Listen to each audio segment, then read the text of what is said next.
Hello दोस्तों, S के electronics work में आपका स्वागत है। दोस्तों कैसे हैं आप सभी? आई होप आप बहुत अच्छे होंगे। दोस्तों देख सकते हैं मेरे पास ये एक एम्पलीफायर रिपेयर होने के लिए आया है और ये मेरे पास आज दूसरी बार आया है। एक बार आया था इसमें सेम प्रॉब्लम थी, दूसरी बार आया था सेम प्रॉब्लम थी। अब इसमें प्रॉब्लम क्या है, क्या आ रही है बार बार, मैं आपको बता देना चाहता हूँ। जैसे इसके अंदर पावर देते हैं कुछ टाइम तक ये ठीक चलता है, 1 घंटे आधा घंटा। उसके बाद कभी कभार इसे ऑन करते ही तुरंत ही क्या होता है, इसके जो बैटरी वाले वायर हैं वो गर्म होने लगते हैं, यानी कि एम्पेयर बहुत ज़्यादा हाई लेने लगता है। ठीक है, तो पहली हमने कंडीशन में क्या पाया था, जो यहाँ पे लगे हुए डायोड थे सेकेंडरी साइड में, वो इसके शॉर्ट थे, वो भी एक साइड के। ठीक है, उसके बाद हमने क्या करा, इसमें ब्रिज रेक्टिफायर लगा दिया और कंडीशन कुछ इसी तरह से अब आ रही है। आप देखेंगे कि इसमें क्या प्रॉब्लम है।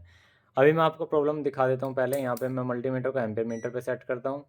ये डीसी एम्पेयर पे सेट किया है। 0.71 जो दिखा रहा है ये नॉर्मल दिखाता है, ये वाला मीटर इसमें पहले से ही है।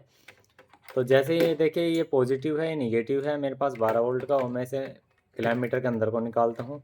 और यहाँ पे आप देख सकते हैं, इसमें यहाँ पे कनेक्टर लगा हुआ है, यहाँ पे पॉजिटिव है, यहाँ पे निगेटिव है। तो हम पॉजिटिव पे पहले या निगेटिव पे कनेक्ट कर लेते हैं, बात एक ही है। कोई से पे भी कर लो, एक बार फर्स्ट टाइम है। तो यहाँ पे आप देख सकते हैं निगेटिव पे कनेक्ट किया, और जैसे हम अगर पॉजिटिव पे कनेक्ट करने की कोशिश करते हैं तो आप देखेंगे यहाँ पे, ये देखिए एम्पेयर बहुत ज़्यादा हाई लेता है, मतलब बहुत ज़्यादा हाई चले जाते हैं। कहने मतलब ये रेड आ जाता है इसमें। और अगर हम इसे कंटिन्यूस रहने दें तो शायद ही हमारी बैटरी भी ख़राब हो जाए। ये देखो, ये देखो इतने ज़्यादा एम्पेयर, ये देखो 40 45 46 एम्पेयर, और ये वायर भी बहुत ज़्यादा हीट होने लगते हैं। तो इसमें बहुत ज़्यादा हाई एम्पेयर ले रहा है। अब हाई एम्पेयर लेने का कारण क्या है, सबसे पहले ये देखेंगे। चलिए इसे हम करते हैं रिपेयर, थोड़ा सा इसको कर देते हैं इनसाइड एक तरफ। ठीक है, अब यहाँ पे मीटर को ले आते हैं। मीटर से सबसे पहले हम चेक करेंगे यहाँ पे जो मॉसफेट लगे हुए हैं, ये मॉसफेट शॉर्ट तो नहीं हुए हैं। तो गेट टू ड्रेन, तो यहाँ पे इसमें ड्रेन पॉइंट है इसका, आप देख सकते हैं। और यहाँ पे गेट पॉइंट है, तो गेट पॉइंट से पहले सारे मॉसफेट चेक कर लेंगे। ये ठीक है, यहाँ पर ये मॉसफेट भी ठीक है। और मैं आपको दिखाता हूँ, मीटर एकदम ओके है, मीटर में कोई कमी नहीं है। ठीक है, मीटर ओके है। तो यहाँ पे देखो, गेट ड्रेन सोर्स, क्योंकि ड्रेन वाला पॉइंट इसका कटा होता है, वो हीट सिंक से यहाँ अटैच होता है। तो गेट से ये भी ठीक है, ये भी ठीक है, ये भी ठीक है, ये भी ठीक है, ये भी ठीक है। और एक मॉसफेट यहाँ लगा हुआ है। अब ड्रेन से देख लेते हैं, ये भी ठीक है। मैं इसे सीधा कंटिन्यू बीप पे कर लेता हूँ। ये भी ठीक है, ये भी, ये भी, ये भी, यहाँ पर भी ठीक है, यहाँ पर भी ठीक है। तो हमारे मॉसफेट तो करीब करीब यहाँ पे ठीक हैं। उसके बाद जो हमारी पहले प्रॉब्लम आई थी उसको देख लेते हैं, वो किस वजह से आ रही है।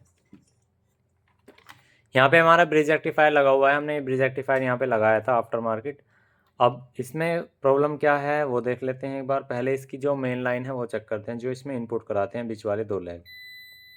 तो यहाँ पे पहले ही फुल शॉर्टिंग दिखा रहा है, आप देखेंगे तो यहाँ पे बीच वाली लाइन पे फुल शॉर्टिंग दिखा रहा है, यानी कि जो इसकी इनपुट मिलती है स्टोरेडल से, जो इनपुट मिलती है वो दिखा रहा है। ठीक है, और वो अब इसकी एसी और डीसी के बीच में शॉर्टिंग चेक करते हैं।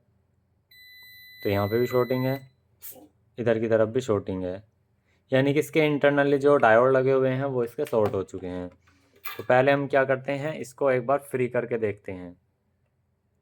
अभी शॉर्टिंग दिखा रहा है, लेकिन हमें क्या करना होगा कि पहले इसका ट्रांसफार्मर को रिमूव करना होगा इससे। ये रिमूव कर दिया हमने, और एक लेग ये वाली रिमूव कर लेते हैं। चलो ठीक है जी, अब हमारा यहाँ पे जो ब्रिज रेक्टिफायर है वो बिल्कुल फ्री हो चुका है। ठीक है, अब हम यहाँ पे ये देखेंगे कि अब ब्रिज रेक्टिव, क्योंकि ऐसा होता है जब अब इसके साथ अगर कोयल अटैच है तो जब भी बीप साउंड आएगा। अब यहाँ पे कोयल बिल्कुल फ्री है, तो पहले इनपुट देख लेते हैं। तो देख सकते हैं 75 किलो ओम रीडिंग आ रही है। और इसके एसी से डीसी पॉइंट देख लेते हैं, जो कि -21 वोल्ट दिखा रहा है। ठीक है, अब यहाँ पे हमें ये देखना है कि इधर का पॉइंट तो ठीक है। अब ये इधर की तरफ देख लेते हैं, इधर का शॉर्ट तो नहीं है। तो यहाँ पे आप देख सकते हैं इसका जो एसी लाइन से डीसी लाइन जो है, यहाँ पे माइनस वाली शॉर्ट है। तो इस ब्रिज रेक्टिफायर को निकाल लेते हैं और आपको बताते हैं ये बार बार प्रॉब्लम इसके अंदर क्यों आ रही है, और इस प्रॉब्लम से परमानेंट छुटकारा पाने के लिए आपको क्या करना पड़ेगा। अभी मैं आपको बताऊंगा। ऐसी प्रॉब्लम बहुत सौ के साथ हो सकती है। अब आप यही सोचेंगे कि इसका एम्पलीफायर सेक्शन में कोई दिक्कत ऐसी हो रही होगी जिस वजह से ये दिक्कत कर रहा है। नहीं, मैं आपको सारी चीज़ें आज बताऊंगा इस वीडियो में। देखो, अभी हमारे पास ब्रिज रेक्टिफायर है। ब्रिज रेक्टिफायर में साइड में जो कटिंग होती है, यहाँ पे पॉजिटिव होता है, बीच में निगेटिव निगेटिव यानी कि एसी लाइन होती है, और जो साइड है वो लास्ट में डीसी निगेटिव होता है। तो अब हमें ब्रिज रेक्टिफायर को चेक करने के लिए क्या विधि होती है, पॉजिटिव टू 3 पिन और हमारे AC लाइन टू 2 पिन, इस तरह से मतलब सारी लाइन को आपस में चेक किया जाता है। तो पॉजिटिव से पहले ये वाली लाइन चेक करते हैं, इसके अंदर का इंटरनल डायोड, फिर ये वाला इंटरनल डायोड, ये भी ठीक है। फिर यहाँ से AC से DC टू DC, ये भी ठीक है। अब यहाँ पे AC से ये वाला पॉइंट आगे का, ये भी ठीक है। फिर AC से ये वाला पॉइंट, ये 2 पॉइंट। तो यहाँ पे आप देखेंगे ये वाले 2 पॉइंट जो हैं, यानी कि यहाँ पे जो लगे हुए इंटरनल डायोड है एक, वो इसका शॉर्ट हो चुका है, जो कि निगेटिव साइड जाता है। अब यहाँ पे ये डायोड निगेटिव साइड, मतलब ये जो ब्रिज रेक्टिफायर शॉर्ट हुआ, इसका रीज़न क्या हो सकता है। पहला रीज़न यहाँ पे हो सकता है कि इस पर यहाँ पे हीट सिंक नहीं थी। फिर दूसरा रीज़न ये हो सकता है अगर यहाँ पे हीट सिंक की कोई दिक्कत नहीं, क्योंकि दोस्तों यहाँ पे काफ़ी हैवी एम्पेयर का डाला हुआ, 35 एम्पेयर वाला डाला हुआ है। अब 35 एम्पेयर में या भाई इसमें जो 2.5 एम्पेयर के तो डायोड लगे हुए थे, उससे तो कोई दिक्कत वाली बात नहीं थी। तो यहाँ पे अब ये शॉर्टिंग क्यों आ रही है भाई, हमारे एम्पलीफायर चैनल में अगर दिक्कत रहती तो घंटे 2 घंटे नहीं चलता, सीधी सी बात है। उसके बाद हमारा मतलब ये बहुत ज़्यादा हीट होता है या एम्पेयर ज़्यादा लेता है, लेकिन ऐसी कंडीशन नहीं है, ये एक ही सेकंड में सारा काम होता है। तो मैं आपको दोस्तों बता देना चाहता हूँ, यहाँ पर आप देखेंगे यहाँ पर एक PMW IC लगी होती है, जो कि मॉसफेट को गेट ड्राइव IC करती है। जब ये जो आपके मॉसफेट लगे हुए हैं, यहाँ पे भी N चैनल है, यहाँ पे भी N चैनल है। अगर ये जो PWM जो IC लगी हुई है यहाँ पे, जो ये IC अगर इसको स्पाइक वोल्ट देती है, स्पाइक वोल्ट का मतलब है 1 सेकंड में कुछ ऐसी हाई वोल्ट जो कि इसके आउटपुट से ज़्यादा है, ठीक है। और कैपेसिटर को चार्ज करने में उसको जो बहुत ज़्यादा टाइम नहीं लगता है, उसमें बहुत ज़्यादा झटका लगता है जिस टाइम पे ये स्पाइक वोल्ट दे देती है। अगर स्पाइक वोल्ट ना हो तो सॉफ्ट स्टार्ट में मतलब एक नॉर्मल तरीके से हो 1 सेकंड के अंदर। अगर स्पाइक वोल्ट आए तो बहुत तेज़ झटका लगता है, वो इतनी तेज़ झटका होता है जो यहाँ पे ब्रिज रेक्टिफायर लगा था उसके अंदर जो डायोड होता है ना, उसका वो शॉर्टिंग से या लोड से नहीं फूकता, वो स्पाइक से फूकता है। स्पाइक का मतलब अगर हमारे आसपास में बता देना चाहता हूँ, अगर स्पाइक वोल्टेज ऐसी होती है जैसे ये निगेटिव है और ये पॉजिटिव है और ये इतनी दूर है हमारा, मान लीजिए 1 सेंटीमीटर या 1.5 सेंटीमीटर भी होगा ना, अगर इनके बीच में स्पाइक वोल्ट आ गई तो यहाँ से यहाँ तक ये एक बारीक सी चिंगारी उठेगी। वो मतलब इतनी हैवी स्पाइक वोल्ट होगी, हम उसे नाप नहीं सकते। तो वो वोल्टेज नेसेसरी कब क्रिएट होती है, जब हमारी आईसी में कोई खराबी आती है। तो उस कंडीशन में हमें इस आईसी को चेंज करना होगा। अब यहाँ पे आप देख सकते हैं आईसी पे कोई नंबर भी नहीं लिखा हुआ है, तो इसके लिए हमें करना क्या होगा, आईसी की बैक साइड पे आएंगे। बैक साइड पे आने के बाद आप देखेंगे कि यहाँ पे जो ये मॉसफेट लगे हुए हैं, एक रेजिस्टेंस यहाँ लगी हुई है, एक रेजिस्टेंस यहाँ लगी हुई है, एक रेजिस्टेंस यहाँ लगी हुई है, और ये ट्रैक गया हुआ है दोस्तों आईसी के अंदर, क्योंकि ये गेट से लगी हुई है पिन नंबर 11 से, ये वाली रेजिस्टेंस यहाँ पे 10 ओम की, ठीक है। अब यहाँ पे 10 ओम की जो रेजिस्टेंस लेंगे, पिन नंबर कितनी से लगी हुई है अब हम ये देख लेंगे। तो हमारी जो आईसी है, यहाँ पे आप देखेंगे आईसी की कटिंग यहाँ है, यानी कि 1 2 3 4 5 6 7 8 9 10 11 12 13 14 15 16, इसमें टोटली 16 पिन है। और यहाँ पे दोस्तों जो हमारी 8वीं यहाँ है 9 10 11, तो यानी कि इधर से 3 नंबर, तो 11 नंबर है यहाँ पे, 11 नंबर है, 12 13 और 14, 11 नंबर और 14 नंबर से हमारी आउटपुट निकल रही है इसकी। तो जो मैं आपको दिखा देना चाहता हूँ, यहाँ पे जो आईसी होती है 3525 आईसी जो होती है हमारी 3525, मैं आपको दिखा देना चाहता हूँ। 3525 जो आईसी लगी होती है, PWM जो आईसी लगी होती है, ये 2 ही आईसी होती हैं, एक तो 494 आईसी और ज़्यादातर 3525। तो यहाँ पे आप देखेंगे आउटपुट एक तो है दोस्तों आपकी ये 11 नंबर से है और एक 14 नंबर से है। तो यहाँ पे जो आईसी लगेगी SG 3525, ये वाली आईसी लगेगी। तो चलिए फ्रेंड्स, हम इस आईसी को निकाल लेते हैं और इसका ब्रिज रेक्टिफायर की जगह डायोड भी इंस्टॉल कर सकते हैं या ब्रिज रेक्टिफायर भी लगा सकते हैं। तो चलिए अब हम इसमें यही प्रक्रिया शुरू करते हैं, इसी की आईसी को निकाल लेते हैं यहाँ से। तो चलिए दोस्तों, हमें इसकी आईसी को यहाँ से अब निकालना पड़ेगा। तो दोस्तों इस आईसी को तो हम निकालते हैं, लेकिन इससे पहले हम आपको कुछ चीज़ें बताते हैं। दोस्तों होता क्या है, जैसे बहुत से भाई यहाँ पे नंबरों को मिटा देते हैं, तो वो अपने आप में एक स्मार्ट बनते हैं, जो भी सर्किट तैयार करते हैं, रेडी करते हैं, वो ये सोचते हैं कि दूसरे बंदे को किसी को कुछ पता नहीं लगेगा। लेकिन दोस्तों अगर आप तरीके से किसी चीज़ को काम को कर रहे हो, तो आप सब कुछ पता लगा सकते हो कि यहाँ पे क्या चीज़ लगता है। भाई सीधी सी बात है, किसी मॉसफेट को गेट पे ड्राइव कराने के लिए PMW वाली जो आईसी लगती हैं ये, इन आईसीओ का यूज़ होता है। और हमारी सप्लाई में लगने वाली 2-3 ही आईसी हैं ये, 494, 3525। तो और ये इनकी पिन आउट्स जान लेने पर से हमारे जो है ना ये प्रॉब्लम जो है सॉल्व हो जाती हैं। ठीक है, तो ये कुछ आईसी होती हैं, इनको नंबरों को याद रखो, फिर इनकी पिन आउट निकाल लो करो। ठीक है, बाकी वीडियो हमने बना रखी है। तो यहाँ पे हमने दोस्तों आईसी निकाल दी है, आप देख सकते हैं इसका आईसी का नंबर जो है ब्लर कर रखा है किसी ने, मतलब हाइड कर रखा है, ये है कि दूसरे को पता ना लग जाए। पर लेकिन दोस्तों अगर आप एक एक्सपर्ट मैकेनिक है ना, तो आप पिन आउट से ही ये पता लगा सकते हैं, इसकी चाल से पता लग सकते हैं किस काम के लिए लगी हुई है और कौन सी आईसी लगी हुई है। तो हम इसको इनसाइड कर देते हैं। आप यहाँ पे देख सकते हैं हमारे पास यहाँ पे ये 3525 की आईसी की डब्बी है और हमारे पास इसके अंदर आईसी हैं। तो ये है हमारे पास KA 3525 आईसी। तो इस आईसी को हम इसके अंदर इंस्टॉल करेंगे। इंस्टॉल करने से पहले आपको ये देख लेना है, आपको सर्किट पे नहीं जाना है। सर्किट पे ये नहीं जाना कि उसमें हाँ भाई कटिंग इधर से बनी हुई है तो कटिंग हमने आईसी की भी इधर से लगा दी, ऐसा नहीं करना है। आपको ये देखना है पिन नंबर 11 जो इसकी आउटपुट है, क्या 11 नंबर पे ही इसकी आउटपुट आ रही है। तो दोस्तों हमारी अगर इस तरह से देखें, यहाँ पे यू टाइप में चलता है। ठीक है, यू टाइप में चलता है तो हमारी पिन नंबर 1 2 3 4 8 तक यहाँ है, 9 10 11। तो 11 नंबर पिन नहीं आ रही, तो ये आईसी अगर हम इस तरह से लगाएंगे यहाँ पे, तो 11 नंबर पिन से यहाँ से आउटपुट हो रही है। और फिर यहाँ पे ये हमारी 14 नंबर है यहाँ से, तो ऐसे यहाँ पे 14 नंबर बैठी है, तो हमारी जो कटिंग है वो इधर की साइड बैठेगी लग के इसकी। तो हमारी कटिंग है यहाँ पे बैठेगी। तो प्रिंटिंग सर्किट पे सही दे रखा है कटिंग। ठीक है, यहाँ पे आप देख सकते हैं प्रिंटिंग सर्किट पे बिल्कुल सही कटिंग दे रखी है, इसमें दिक्कत वाली बात नहीं है। लेकिन फिर भी कंफर्म करना बहुत ज़रूरत है, क्योंकि मैंने बहुत से केस में ऐसा देखा है प्रिंटिंग सर्किट पे कटिंग कुछ और है लेकिन सर्किट में लगना किसी और तरीके से है। तो ये चीज़ बहुत ज़्यादा इंपॉर्टेंट होता है। चलिए इसकी सोल्डिंग वगैरह कर लेते हैं। तो अभी क्या है कि दोस्तों हम यहाँ पे आईसी तो लगा ली है, एक बार इसको यहाँ से क्लीन और कर लेते हैं। क्योंकि ऐसा होता है छोटे छोटे नैनो पार्टिकल ऐसे होते हैं इसके अंदर, अगर थोड़ा सा भी लीकेज शॉर्टिंग बनाई, क्योंकि ये ड्राइव का सीन है, अगर कोई छोटी मोटी वोल्टेज आती है तो चल जाता है, लेकिन जहाँ पे ड्राइव का सीन होता है ना, तो वहाँ पे छोटी छोटी चीज़ें भी बहुत बड़ा रूप ले लेती हैं वोल्टेज के आकार में। तो उससे मॉसफेट शॉर्ट होने का चांसेस पूरे पूरे बने रहते हैं। तो ये हमारा फ़िलहाल यहाँ पे एक निगेटिव का जंपर है, क्योंकि ये ग्राउंड से ऑलरेडी अटैच है।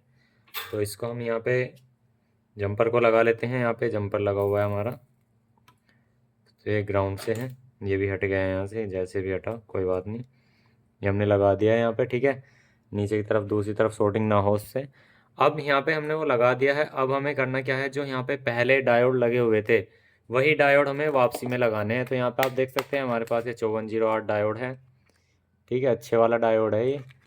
तो हम यहाँ पे क्या करेंगे कि पहले यहाँ से जो है इसकी लैग को क्लीन कर लेते हैं, जो भी इसकी लैग है जहाँ पे फिट होना है। तो दोस्तों ऐसी कंडीशन में क्या है कि आपको सबसे पहले ये पता होना चाहिए, अगर आपकी आईसी डालने के बाद भी ये दिक्कत आ रही है, तो आपका जो एम्पलीफायर है ना, ऑन कंडीशन में ज़्यादा एम्पियर ना ले। बस ऑन कंडीशन में ज़्यादा एम्पियर ना ले। अगर ऑन कंडीशन में ज़्यादा एम्पियर ले तो आपका एम्पलीफायर सेक्शन में दिक्कत है, क्योंकि ऑन कंडीशन में ये वाला सर्किट जो है मैक्सिमम 1.5 एम्पियर लेता है। अगर 50 की सप्लाई आती है, मैक्सिमम 1.5 एम्पियर लेता है। अगर हमारे मीटर में अगर 1 एम्पियर पहले सेट है तो वो 2.5 दिखाएगा। ठीक है, अगर वहाँ पे इससे ज़्यादा अगर लेता है ऑन होने के कंटिन्यूस में ही चलते चलते भी, ठीक है, मतलब उस पर कोई साउंड नहीं प्ले कर रखा, लेकिन उसमें जब फिर भी वो 1.5 2 एम्पियर ले रहा है फालतू के, उससे भी 1.5 वाले से भी, तो समझ जाना दोस्तों आपके सर्किट में ड्राइवर बोर्ड में आगे की तरफ दिक्कत है। ठीक है, तो ये चीज़ें होती हैं आपको कंफर्म कराने के लिए।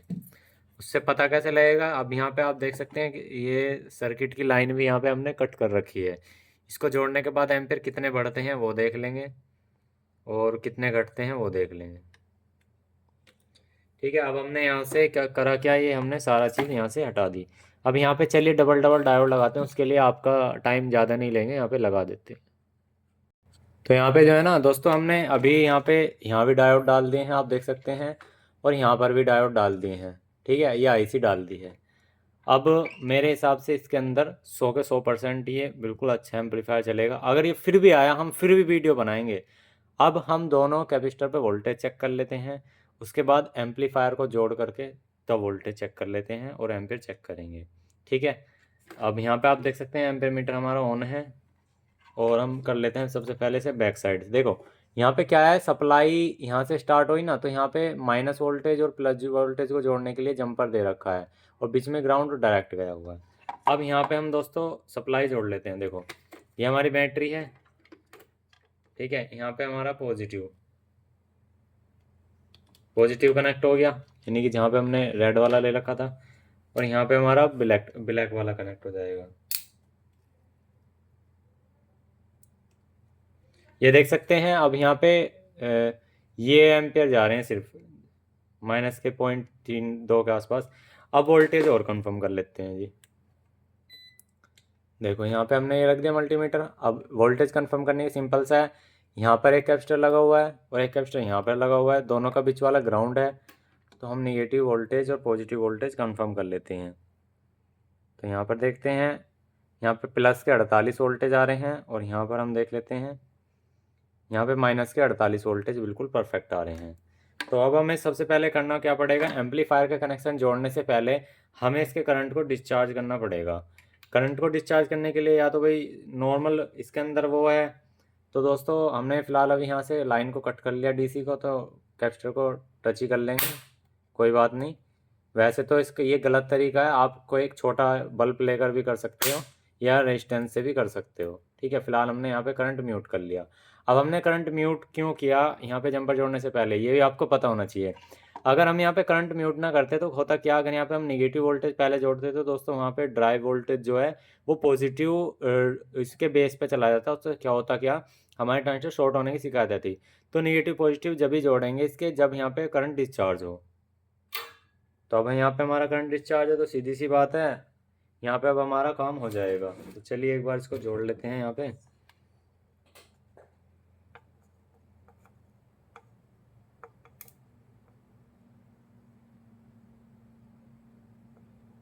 तो हमने दोनों जंपर को यहाँ से जोड़ लिया है।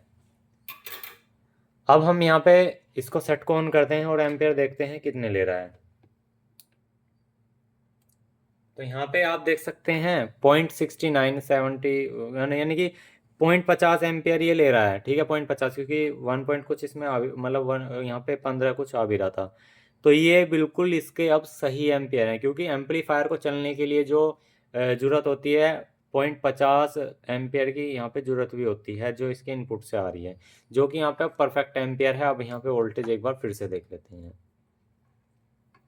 पहले कितनी थी हमारी, 48 आ रही थी, तो यहाँ पे 45 आ रही है। और इधर देख लेते हैं, यहाँ पे हमारी 45 है, यहाँ पे माइनस के 45, यहाँ पे प्लस के 45। अब ये क्या है, जब इसकी खाली सप्लाई थी तो उस टाइम पे नो लोड पे जो कैपेसिटर पे वोल्टेज था 48 वोल्ट था। अब इस पे लोड है तो दोस्तों यहाँ पे 45 वोल्ट आ रहा है, जो कि बिल्कुल परफेक्ट वोल्टेज है, क्योंकि 40 पे सप्लाई ऑपरेट हो रही है टोरडल के हिसाब से। तो 5 वोल्टेज फिर भी यहाँ पे एक्स्ट्रा है। अब ये एम्पलीफायर हमारा बिल्कुल रेडी है चलाने के लिए, कोई भी दिक्कत आने वाली इसके अंदर नहीं है। ये प्रॉब्लम की वजह से जब आपके पास ऐसी प्रॉब्लम आए ना कि बार बार इसका ब्रिज रेक्टिफायर उड़ रहा है या डायोड उड़ जा रहा है, तो दोस्तों आपको एम्पलीफायर पे काम ना करके आपको आईसीबी एक बार चेंज करके देखनी चाहिए, क्योंकि इसमें स्पाइक वोल्टेज आ जाने की वजह से दिक्कत होती है, स्पाइक वोल्ट ड्राइव पे दे देता है। तो वीडियो अच्छे तो कि यार लाइक कर देना। अब इसके अंदर देख सकते हैं जो हमारी प्रॉब्लम जो सॉल्व हो गई, अब कोई भी हाई एम्पेयर नहीं ले रहा और वोल्टेज भी परफेक्ट तरीके से बन रही है। यहाँ पे 12 वोल्टेज भी सही आ रही है। अब हमारी जो सारा काम है वो बिल्कुल परफेक्ट तरीके से हो रहा है और एम्पलीफायर भी हमारा चालू है, आप यहाँ पे देख सकते हैं। ठीक है, तो दोस्तों वीडियो समझ में आई हो और वीडियो अच्छी लगी हो तो एक वीडियो को लाइक कर देना, क्योंकि काफ़ी मेहनत करके आपके लिए वीडियो बनाई है हमने। और सारी वीडियो 4K 60 FPS में हम शूट करके आपको अच्छे कैमरे से रिकॉर्ड करके तब आपको वीडियो दे रहे हैं। काफ़ी मेहनत करके, काफ़ी पैसा खर्च करके आपको वीडियो बना के दे रहे हैं बिल्कुल फ्री में। और आप देख सकते हैं यहाँ पे बैकग्राउंड भी आज चेंज हो चुका है, वो सिर्फ आपके लिए ही किया है दोस्तों। वीडियो को इसलिए कह रहे हैं लाइक कर देना, प्यार सा कमेंट जरूर करना। वीडियो में बैकग्राउंड आपको कैसा लगा प्लीज़ हमें कमेंट्स करके जरूर बताएं। Thank you for watching this video. जय हिंद, जय श्री राम दोस्तों।